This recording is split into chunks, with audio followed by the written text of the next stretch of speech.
আজকে আপনাদেরকে আমি আরেকটা জিনিস দেখাবো।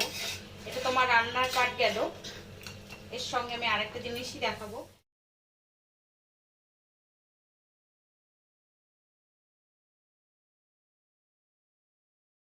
নমস্কার বন্ধুরা, আপনাদের কাছে আবার আমার একটা নতুন রেসিপি নিয়ে হাজির হয়েছি। আজকে দেখাবো আমি পাঁঠার মাংস রান্নার রেসিপি। তো এখানে দেখুন আমি পাঁঠার মাংস নিয়েছি 1 কিলো। পাঁঠার মাংসটা একটু হাড় বেশি হয়, মাংসের ভাগটা একটু কম হয়, এই জন্য আমার পাঁঠার মাংসটা খুবই ভালো লাগে খেতে। এর জন্য নিয়েছি সর্ষের তেল, আর এখানে নিয়েছি আমি রসুন আর পেঁয়াজ কুচি, আর এখানে লঙ্কার গুঁড়ো, হলুদ গুঁড়ো, আর আমার লাগবে লবণ। এখানে নিয়েছি আমি টক দই। তো এটাকে আমি আগে প্রথমে টক দই দিয়ে সব কিছু দিয়ে মাখিয়ে রেখে দেবো। তো সেটাকে আমি দেখাচ্ছি। প্রথমে আমি এখানে টক দই দেখছি ছাঁকনিতে টক দইটা আমি জলটাকে ঝরিয়ে নিয়েছি। এর মধ্যে দিয়ে দিলাম পেঁয়াজ আর রসুনের কুচিটা, দিয়ে দেবো লঙ্কার গুঁড়ো। এখানে আমি 2 চামচ লঙ্কার গুঁড়ো ব্যবহার করেছি। আর নিচে এখানে হলুদটাও আমি 2 চামচি নিলাম। আর নিচ্ছি লবণ।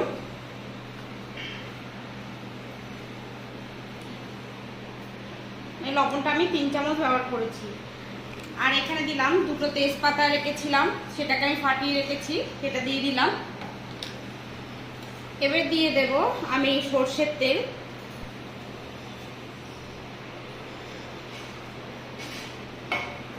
এটাকে আমি ভালো করে মেখে নেব। এটাকে ভালো করে হাত দিয়ে মেখে নেবেন, তাহলে দেখবেন মাংসটা খুব সফট হয়ে যাবে আর খেতে খুব টেস্ট হয়। অনেকে মাংসে প্রেসার কুকারে দেয়, এইভাবে রেখে দিলে,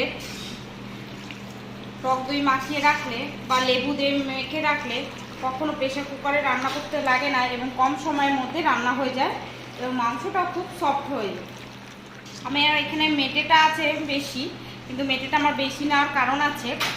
আপনারা সবাই জানেন আমার বাড়িতে রিক আছে, রিকের জন্য এই মেটেটা আমার নেওয়া। ওকে আজকে ঠিক করেছি একসঙ্গে রান্না করে দেব, ওটা আজকে আর আলাদা রান্না করব না। তো আমার এটা মাংসটা মাখানো কমপ্লিট। এবার এটাকে আমি রেখে দেবো ঢাকা দিয়ে। আধ ঘন্টার জন্য আমি এটাকে ঢাকা দিয়ে রেখে দেবো।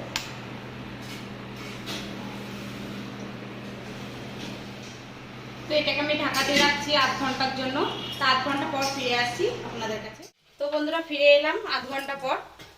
তো এখানে আমি গ্যাসে কড়া বসিয়ে দিয়েছি, কড়া আমার গরম হয়ে এসছে।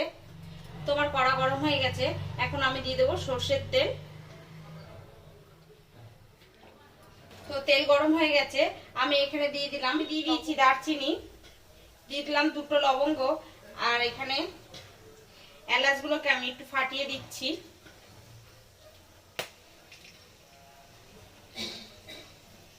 এখানে আমি 4টে এলাচ নিয়েছি, আর নিয়ে নিয়েছি চিনি। আমি এখানে চিনিটা দিয়ে দিলাম, আমি একটু নেড়ে দেবো। এবার আমি পেঁয়াজ কুচি দিয়ে দিচ্ছি এর মধ্যে।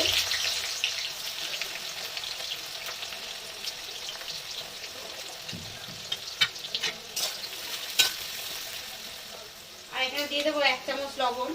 আমার যেহেতু মাংসে আগে লবণ বেশি দেওয়া আছে, আমি আর লবণ দেবো না, এর জন্য আমি 1 চামচই ব্যবহার করলাম। পেঁয়াজটা একটু হালকা ভাজার অপেক্ষায় রইলাম। তো দেখুন আমার পেঁয়াজটা ভাজা হয়ে এসছে। এখন আমি দেখুন কিছুটা রসুন আমি একটু ওখানে কুচি কুচি করে কেটে নিয়েছি, আর কয়েকটা গোটা রসুন আছে, এগুলোকে আমি দিয়ে দেবো। এখানে আমি রসুন বাটাটা ব্যবহার করিনি, আপনারা চাইলে ব্যবহার করতে পারেন।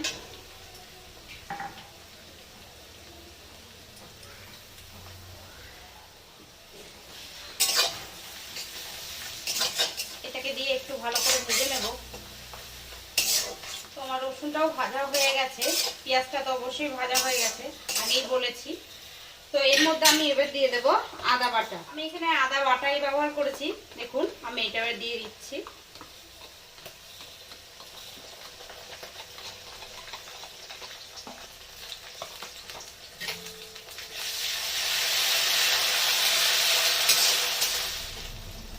মধ্যে আমি দিয়ে দেবো হলুদ। আমি এখানে হলুদটা 1.5 চামচ মতন ব্যবহার করলাম, যেহেতু আগে আমার মাংস হলুদ দেওয়া আছে। আবার বলছি, আমি এখানে লঙ্কার গুঁড়ো দিয়ে দিচ্ছি 2 চামচ, ছোট 1 চামচ ধনের গুঁড়ো ব্যবহার করলাম আমি। এটাকে ভালো করে কষিয়ে নিতে হবে। আমার এখানে মশলাটা যাতে পুড়ে না যায় এর জন্য আমি একটু সামান্য জল ব্যবহার করছি। তোমার মশলাটা কষানো হোক, ততক্ষণ আরেকটা জিনিস দেখাই। আমি এখানে আলু নিয়েছি, আমি আলুটা ভাজিনি, আজকে মাংস আমি কাঁচা আলুই ব্যবহার করছি। তো এর মধ্যে আমি একটু লবণ দিয়ে দিচ্ছি আর দিয়ে দিচ্ছি হলুদ। এটাকে এবার ভালো করে আমি মাখিয়ে রাখবো।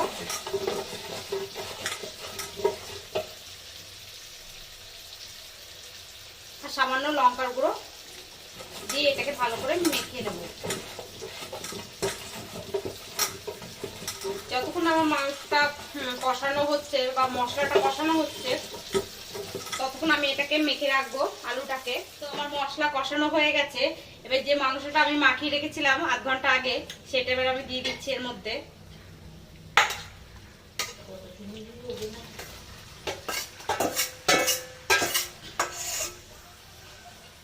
এটাকে আমি এবার হাত দিয়ে কাচিয়ে দিচ্ছি।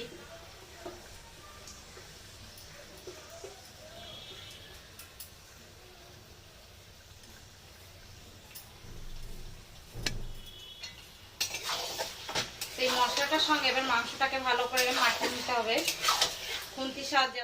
যেহেতু আমি মাংসে টক দই ব্যবহার করেছি আগে, এর জন্য আমি টমেটো ব্যবহার করলাম না। আপনারা যদি চান ব্যবহার করতেই পারেন, তবে টক দই আর টমেটো একসঙ্গে খুব একটা ভালো লাগে না মাংসে, বিশেষ করে। এটাকে আমি ভালো করে নেড়ে দিচ্ছি। এটা মাংসটাকে আমি থাকবো না, এটাকে আমি আস্তে আস্তে মানে হালকা আছে এটাকে কষিয়ে রান্না করব। আমি এখানে বলেছি আমি রসুন কুচি ব্যবহার করেছি বা গোটা রসুন ব্যবহার করেছি। আমি কিন্তু বিশেষ করে পাঁঠার মাংসেতে আমি রসুন বাটাটা ব্যবহার করিনি আর করিও না। আপনারা চাইলে করতে পারেন, কিন্তু এতে গোটা রসুনটা খুবই ভালো লাগে। আরও যদি গোটা রসুন দিতে পারেন, মানে কোয়াগুলো রসুনের, তাহলে খুবই ভালো লাগে। আমি আজকে দেখাবো গোটা রসুন কিভাবে মাংসে দিয়ে খেতে কতটা টেস্ট লাগে। তো এর মধ্যে দেখুন আমি এখন গোটা রসুন নিয়েছি 3টে, এই রসুনগুলোকে দিয়ে দেব।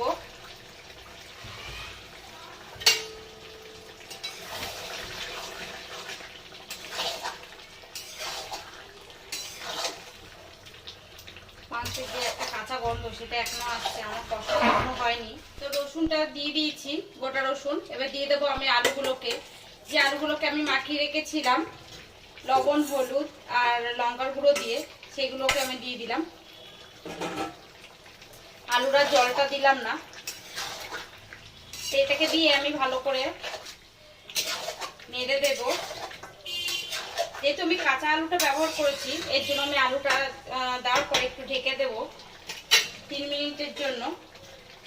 তো 3 মিনিটের জন্য আমি এটা ঢেকে রাখছি। তো 3 মিনিট পর ফিরে এলাম। এবার আমি ঢাকনাটা খুলে দেখছি।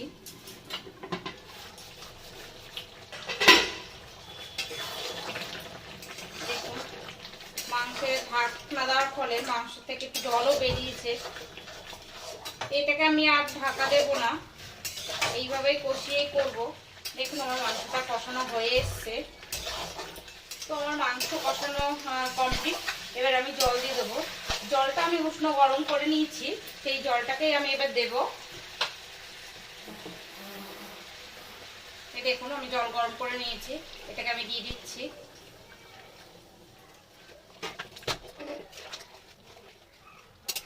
আমার এখানে আলুগুলো সিদ্ধ হয়নি, দেখুন মাংসটা সিদ্ধ হয়ে গেছে কিন্তু আলু সিদ্ধ হয়নি। এর জন্য আমি গ্যাসটাকে একটু সিমে আঁচ করে রেখে দেব। আর একটু সামান্য জল দিয়ে দিচ্ছি।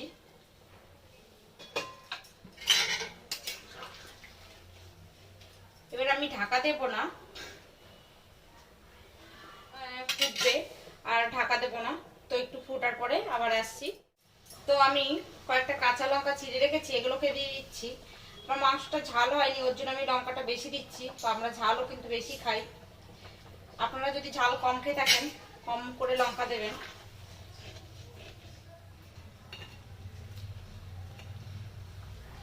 এটাকে আমি পুরোপুরি করে লঙ্কাটা চিড়ে নিয়ে হালকা করে চিড়ে দিয়েছি। তো বন্ধুরা আমার মাংস রেডি। এখন আমি দিয়ে দেবো ঘি 1 চামচ,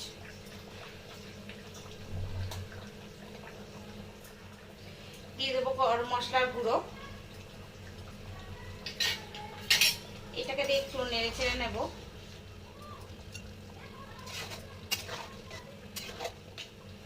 আজকে আপনাদেরকে আমি আরেকটা জিনিস দেখাবো, এটা তোমার রান্নার পার্ট গেল, এর সঙ্গে আমি আরেকটা জিনিসই দেখাবো, সেটা পরে দেখাবো। তো আমার এখন মাংস রান্না রেডি। এখন এটাকে আমি নামিয়ে নিচ্ছি। তার আগে গ্যাসটাকে অফ করে দিলাম।